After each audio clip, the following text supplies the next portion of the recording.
Welcome to MEI Mechanics. We're on the topic Centre of Mass, and this is video 1.5, Centre of Mass of Composite Bodies in 3D.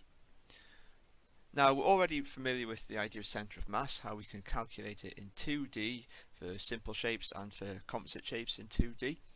What we need to know in 3D are a couple of things. Firstly, if something's described as a uniform solid, then what we mean is that there's a constant mass per unit volume, and that's important. And any solid that has an axis of rotation, rather like a 2D shape with a line of symmetry, the centre of mass will lie on that axis of rotation. And that can help us. So if we've got the shape of this hemisphere, we are told, and this can be worked out using calculus, you could try that yourself as a challenge. We're told here, and this is given in the formula book as well, the centre of mass lies on the axis of rotation of this shape 3/8 r below the origin.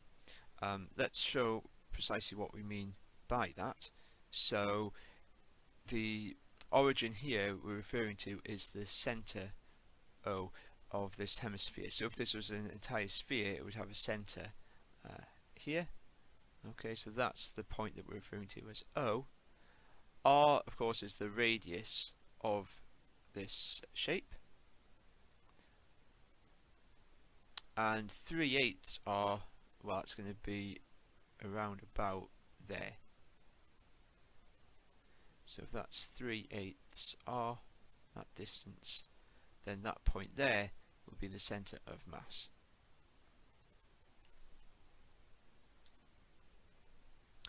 Another standard formula is for a cone. Again, the centre of mass lies on the axis of rotational symmetry, and it lies 1/4 h above the centre. Alright, so height of the cone, that's the perpendicular height there, so from the base of the cone up to the vertex, that's h. 1/4 h will be about here. So there's the centre of mass. So now we're going to look at an example using a composite shape in 3D. So we have this child's toy, which is made of a cone and a hemisphere, and we're told it's made of the same uniform material. So we can think about where the centre of mass is of the two individual shapes. We think about what the mass is of the two individual shapes, and using the same sort of methods that we've used in previous videos, that can allow us to work out where the centre of mass is. Now, to help us, we can use this table, and one of the things we need, of course, is the mass of the cone, and the other thing we'll need to know is the position of the centre of mass of the cone. Okay, so, well, firstly, if we mark on this point here and call that our origin, then from the previous slides we know that the centre of mass of the sphere is located about there, and that's a distance which is 3/8 of the radius, so that would be 3/8 times 3, so that's 9/8.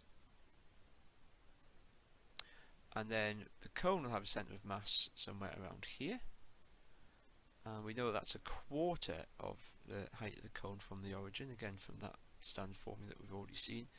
So that distance will be 1/4 times 6, which is 3/2. Notice, of course, that's below the origin, this one's above, so it'll be sensible to define a positive direction here as well. So we can then look at the sign of the centre of mass that we get to see whether it's above or below the origin. Now, for the mass of the cone, well, it's basically going to be determined by the volume of the cone, isn't it? So for the cone, we know the volume of a cone is 1/3 pi r squared times h, so that is 1/3 times pi times, now r is the radius of the base. We can see here that's the same as the radius of the sphere, so that is 3 squared, and the height is 6. So one of those 3's will cancel, that gives us 18 pi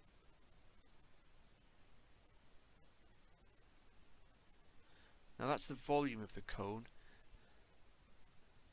That means that its mass will be 18 pi times some constant, and that constant will be the density of the shape. The y coordinate for the cone is minus 3 over 2. And so if I multiply those two things together, I will get minus 27 pi k. Now for the hemisphere, well, we know that the volume of a sphere is 4/3 pi r cubed. So the volume of the hemisphere must be half of that. So half of 4/3 is 2/3.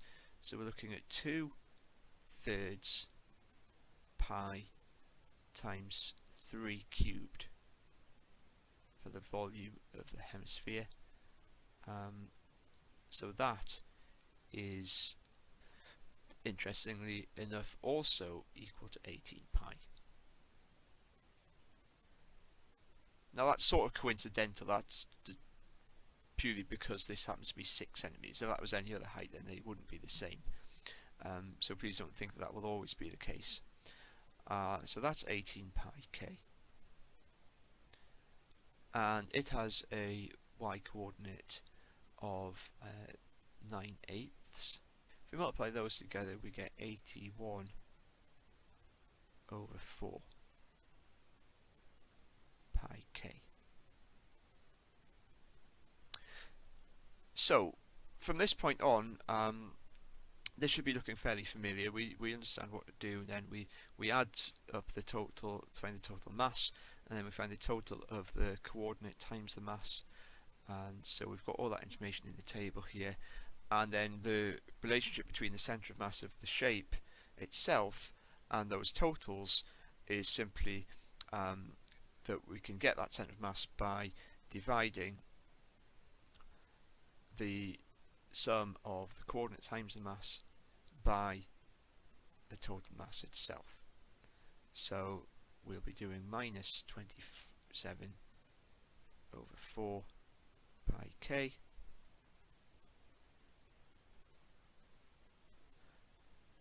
all over 36 pi k.